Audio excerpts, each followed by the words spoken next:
Diablo 4 having come out and so many other great projects that you guys do, what are the steps to apply for a job if you were wanting to work on the next Diablo game? What would be the perfect application in terms of just the broad strokes, ticks, and First, know thyself, right? And be really honest with yourself.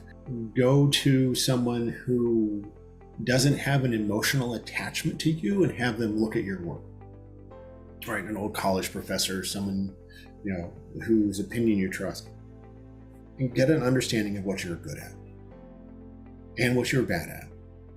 Then go to the jobs board and look for roles that are appropriate. Don't shotgun us. Don't go, oh, I want to be a production coordinator, and I want to be an animator, and I want to be a rigger, and I want to be a narrative writer, and I want to be a director. Don't do that, but apply for one or two that are adjacent or similar, and then wait. Recruiters do go through. We have sourcing departments who go through those every day, and they filter the work up. If you get a rejection, and the odds are you're going to get a rejection, it's just a math game. The best artists in the world that I've worked with have file folders full of rejection letters that they've got from over the years. My first one was from Blizzard, actually. Right, you're going to get one. But if you can, and if they'll answer, find out why. Mm-hmm. Find out why. And this is the trick that a lot of people don't do, is when you find out why, adjust your work and resubmit with those notes. Like, hey, you said that my work wasn't XYZ. I took the time to listen to you, put in XYZ, and here you go. It's the best advice. Because it's valuable. Well, it shows the recruiter you know what the job is. I know very few artists who got an approval on their first iteration of a shot. Like it just doesn't happen. So if you show them, oh no, I can take notes and I can listen to those notes, and my ego isn't tied up completely into this shot, I can alter my work and send it back, fine. Also, you use the internet as the tool it's for. Reach out to people at a studio you're interested in who are doing the same thing you want to do and ask them, hey, is this any good? What do you think about working there?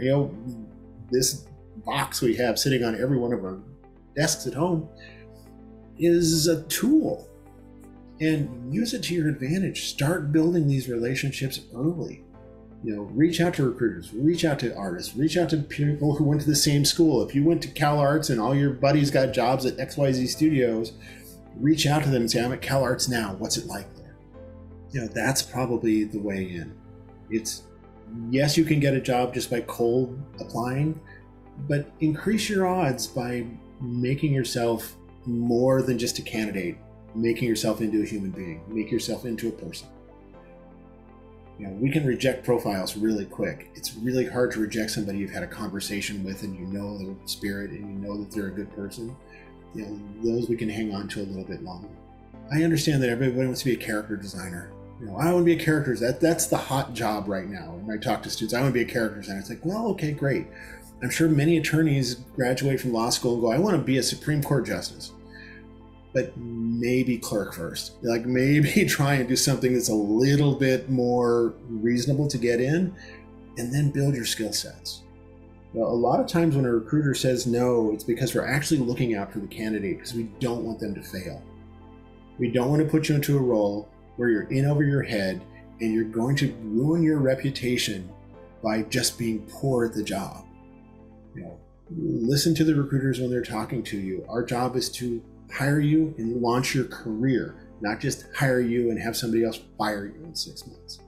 So listen to us when we're talking and we say, I don't think you're a right fit. And understand that when a recruiter says no, we're not saying no, we're saying not now. Just not now. Our needs will change, your talent's going to develop. Let's stay in touch. At some point it may happen. So, stay away from that transactional mindset of, oh, they said no, I can never talk to them again. No, you continue to talk to them. And then if you love it, you should do it even when someone's not paying you. If you love animating, if you love whatever it is, it should still be occupying your time.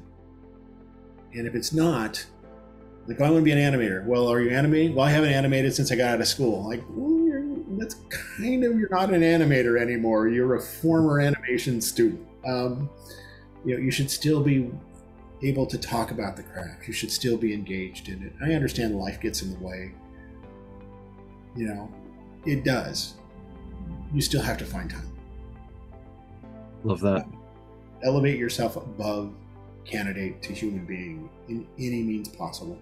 Going to events, talking to recruiters, finding out about a studio culture, engaging.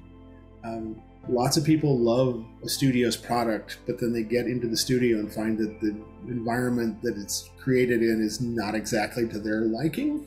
If you want to work in visual effects and have a normal life where you only work 40 hours, I don't know if that's possible anymore. It's getting better, but I still think there's a studio in the Southern Hemisphere that works 60-hour weeks as a pretty regular basis.